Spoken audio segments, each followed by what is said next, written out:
What I am doing is using fuzzy trace theories framework. So this is a theory, all right? Using their framework to to determine the likelihood of individuals' engagement in COVID-19 preventative behaviors. These behaviors, what I'm talking about is: are you wearing a mask? Are you social distancing? Are you sanitizing for 20 seconds? Are you getting a flu shot? Are you getting a flu vaccine? These are all preventative measures that are mirrored from CDC guidelines. Okay, so these are guidelines that they address to prevent COVID-19. Okay, and I'm using a theory to predict what people are going to do based on the way they're thinking. Okay, so people, according to this theory, fuzzy trace theory, have two different processes. They have an intuitive process called GIST. So it's like you look at decision scenario, you use the GIST, intuitive process, right? Bottom line, gut feeling. That's one process. The other process is an analytical process. You're trading things off. You're calculating. Okay, so an example of this is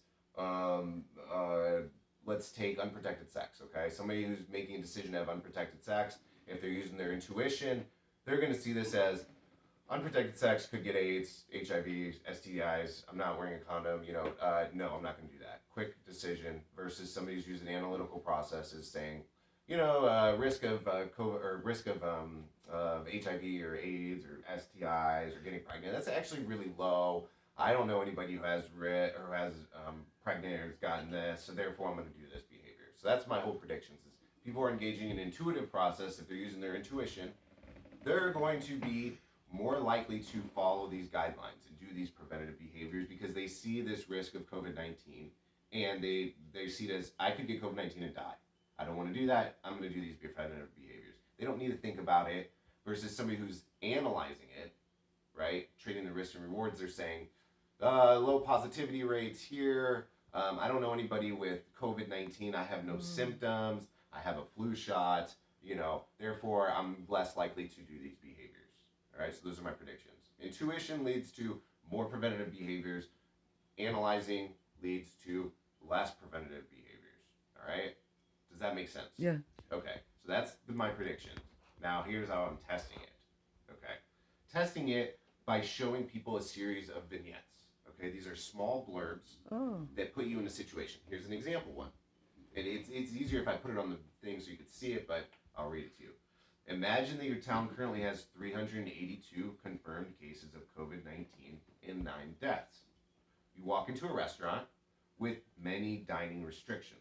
Dining is allowed at 25% capacity, and most people are wearing masks and social distancing.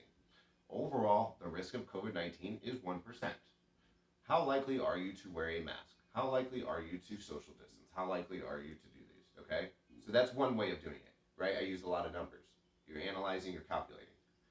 The another way I'm measuring it, the other way, so that's the verbatim process, that's the analyzing process. The other way is, this is the intuition I'm trying to get at. Okay, so you imagine you walk into a town that has 382 confirmed cases of COVID-19 and 9 deaths. Same thing, you walk into a restaurant with many dining restrictions, right? Dining is allowed at 25% capacity, and most people are wearing masks and social distancing. Overall, the risk is not likely. Of COVID-19 is not likely. Okay, so that's the two different things. I'm saying, giving you a 1% chance of COVID-19. You're going to take that 1%. You're going to analyze it through the 382 confirmed cases, 9 deaths. You're going to start doing calculations in your head. That's going to lead to greater risk taking. That's going to lead to less preventative behaviors. Versus if I'm trying to get the intuition down, I'm saying COVID-19 is not likely. If you say it's not likely, you're like, oh, it's not likely. I don't need to do these calculations. I know it's not likely, but that therefore it's going to lead to actually more preventative behaviors because you're going to say, okay, so it's not likely that you're going to get COVID-19, but I can still get it and die. So that's what I'm trying to elicit there. So those two different things